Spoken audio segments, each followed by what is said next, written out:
On pose souvent la question parce qu'on dit que le théâtre ne joue plus son rôle, par exemple, parce qu'il y avait un rôle d'abord éducatif.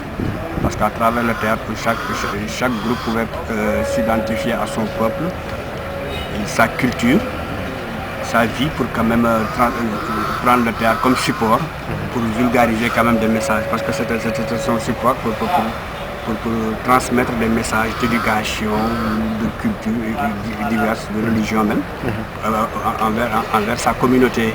Bon, donc le rôle essentiel du théâtre c'était d'éduquer. Maintenant, nous le faisions, nous personnellement en ce que nous le faisions par les planches d'abord, à travers des pièces éducatives.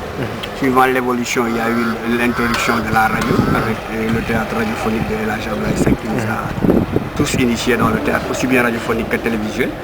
Et de Jamono Tay, nous étions un peu spécialisés dans le théâtre éducatif. Donc comment refaire les ménages, comment refaire l'éducation des enfants et tout ça. Bon, c'était ça en fait notre spécialité. Et jusqu'à l'éclatement de Jamono Tay pour faire le prolongement de Daaray Kocc. Et c'était toujours la même mission.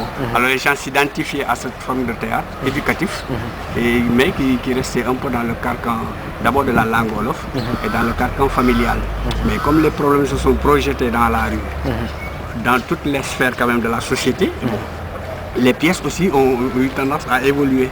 Mais malheureusement, vu l'explosion par exemple, depuis l'avènement de la télévision, parce qu'un médium ça constitue un attrait terrible quand même pour les gens. Bon, peut-être beaucoup de jeunes, des filles, des garçons se sont identifiés à ce médium pour quand même intégrer le milieu théâtral. Parce que c'était une sorte d'affirmation pour eux.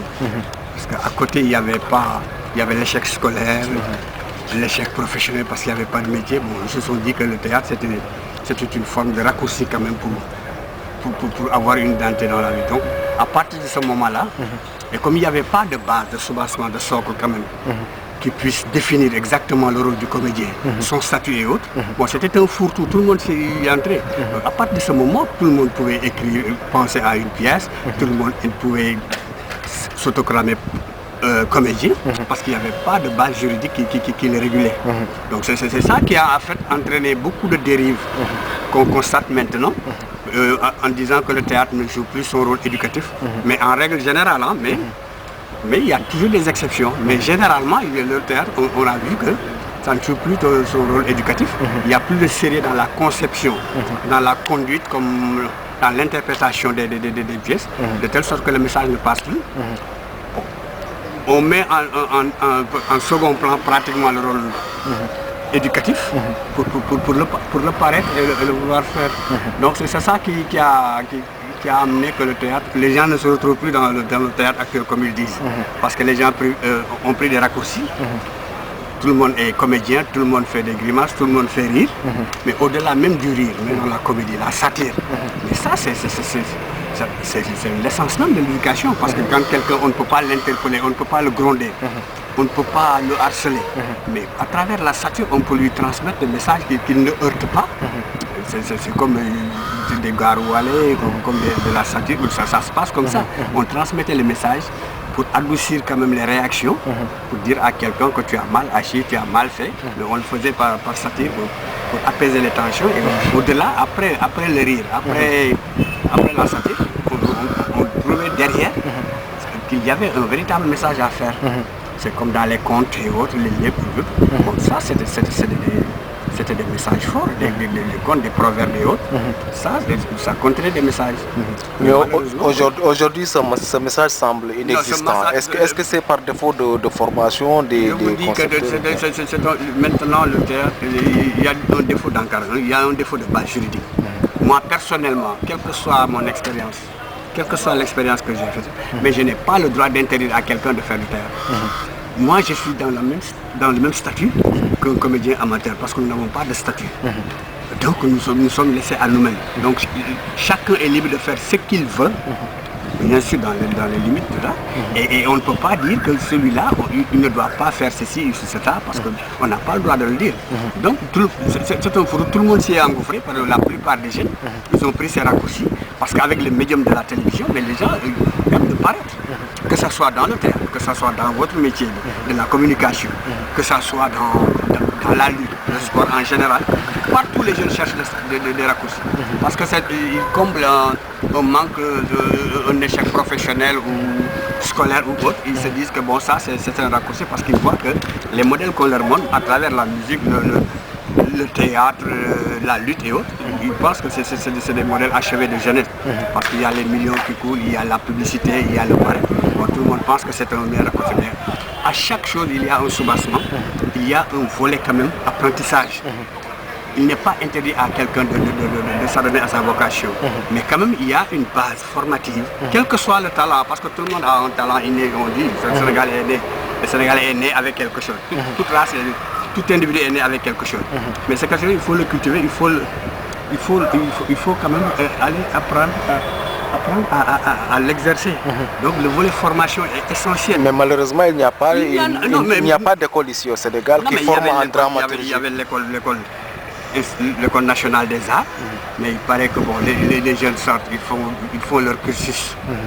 Ils ont des diplômes, ils sortent, mais ils n'ont aucun débouché. Mais ils n'ont pas où aller. Mais est-ce qu'au-delà du débouché, est-ce que le contenu même de la formation est approprié? Mais le contenu de la formation également, parce que eux, ils avaient moi, ce que j'avais vu, c'est la formation française à l'ancienne. Alors que le théâtre maintenant, il est devenu plus accessible, parce qu'il est devenu plus sénégalais, plus africain. Donc nous avons d'autres priorités. Peut-être sur la base formative, il y avait les classiques, des Molières et autres, mais ça s'est dépassé, parce que ça ne nous apporte plus rien. Mais ça, c'était une base abécédaire qui pouvait leur permettre quand même d'exercer leur métier. Mais maintenant, le contenu qu'ils font, parce que chacun s'adresse à son peuple. Nous ne pouvons pas être un diplômé de l'école des arts en Saint-Jean, les Molières, les Voltaire et autres, et venir le transposer dans notre société. Mais il faut maintenant la base formative qu'on a, mais qu'on l'adapte à nos réalités. Parce que nous formons notre peuple, nous adressons à notre peuple. Soit dans les langues nationales, ou en Wolof ou en français, ou n'importe quelle langue, mais chaque groupe s'adresse à son peuple. Et au-delà des peuples, maintenant, il y a l'ouverture sous-régionale, il y a l'ouverture continentale. Donc les Africains ont tendance à se rencontrer quelque part et à échanger. C'est pour ça les dramatiques, les séries africaines là, moi j'aime bien parce que le problème africain, il n'est pas spécifiquement sénégalais ou burkinabé, il est africain en général. Donc ça c'est des créneaux qu'il faut chercher parce que pour lui dire que chacun s'adresse à son peuple. Et comme le monde est devenu un village planétaire, donc nous devons avoir l'ambition de nous adresser aux Africains en général. Et ça, il nous faut des langues de communication pour ne pas tomber dans le ghetto d'une seule langue, comme le Wolof ici. Donc, malheureusement, tel est le cas. Au Sénégal, le théâtre est nationalisé, alors que ça devrait quand même amorcer une certaine ouverture pour franchir les frontières. Parce que aussi, ils se disent que le théâtre, c'est d'abord... Parce que c'est un problème de support. Le théâtre, ça s'exerce sur plusieurs formes. Parce que le théâtre, en fait, il est scénique, originellement. Les dérivés, par exemple, le cinéma, la télévision, tout ça, ce sont des formes d'expression qui sont un peu proches du théâtre, mais c'est le cinéma en général, il faut des jeux d'acteurs. Donc il y a une autre démarche à faire. Mais si les jeunes pensent que pour faire du théâtre, il faut exclusivement se mettre devant une caméra, c'est là où ça pose problème. Mais les professionnels du théâtre qui ont appris le théâtre par les planches, qui continuent à s'exercer, à interpréter leur sur les planches, bon, ces gens-là, ils sont dans leur coin. Peut-être ils ont des contrats de tournée à l'extérieur, ils sont aidés par les organismes étrangers qui sont là, mais ils exercent leur passion sans tambour ni trompette, contrairement aux gens qui se ruent vers la télévision pour se faire paraître. Donc il y a une nuance, il y a quand même une différence. Ouais.